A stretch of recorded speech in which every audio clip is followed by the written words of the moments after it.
En el aire está el yoga. Para disfrutar cuerpo, mente y espíritu.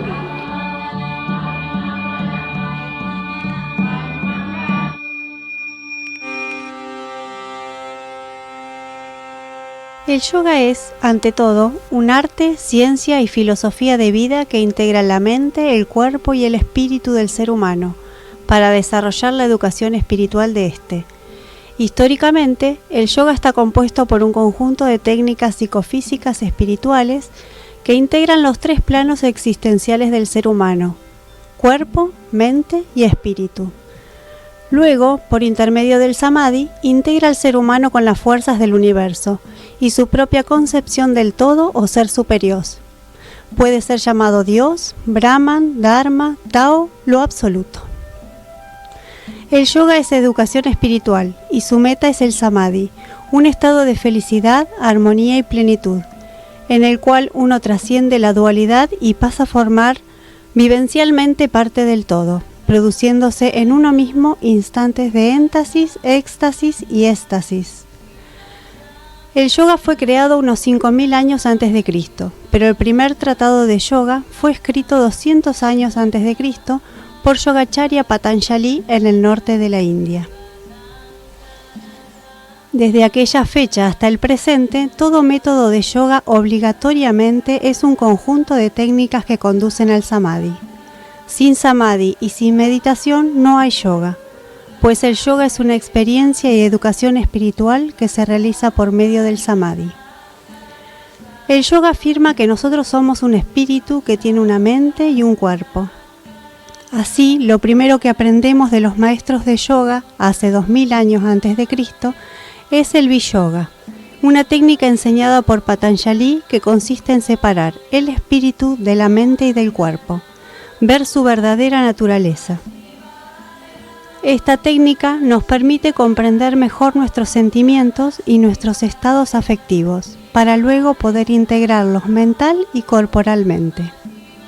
Espiritualmente uno es lo que siente, mentalmente uno es lo que piensa y físicamente uno es lo que hace, pero en ocasiones uno piensa y hace lo que no siente y esto produce una constante insatisfacción o dukkha, que nos lleva a la tristeza, ansiedad o angustia. Si bien el yoga comienza con prácticas de técnicas psicofísicas, estas no son su finalidad, pues estas técnicas son solo la base de un desarrollo espiritual. Su objetivo es y ha sido durante más de 5000 años el espíritu. Para entender esto es necesario definir al espíritu en términos científicos o noológicos. Los estados espirituales son nuestros sentimientos y pasiones, que tienen como sostén la emoción, nuestro mundo afectivo y estados anímicos. Esto es nuestro plano espiritual.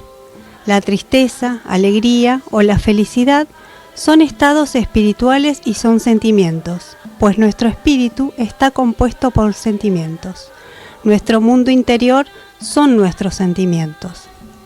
En una primera definición del yoga, Patanjali afirmó Yoga Chitta Vriddha Nirodha, lo que significa el yoga es el control de las vibraciones emocionales sobre la mente. Los sentimientos, pasiones y emociones no son parte de nuestro mundo mental, pues la mente solo es el proceso de cogniciones del ser humano. La mente tiene como unidad la idea y la imagen. Con ellas elabora cadenas de ideas e imágenes llamadas pensamientos, procesa recuerdos y creencias, pero solo interpreta el mundo espiritual sin percibirlo en su totalidad. Si la mente no capta nuestro espíritu, la vida carece de sentido. El sentido de la vida no es físico y mucho menos es mental. El sentido de la vida es absolutamente espiritual.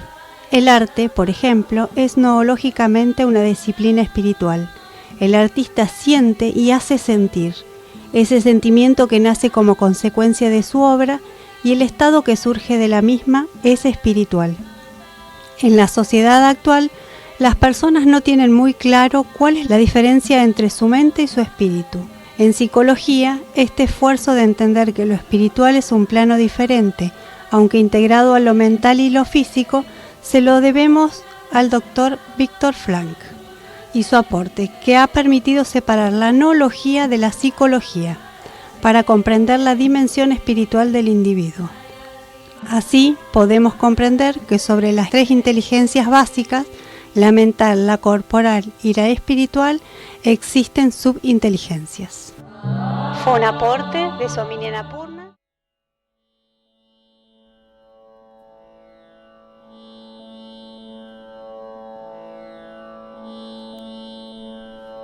Sa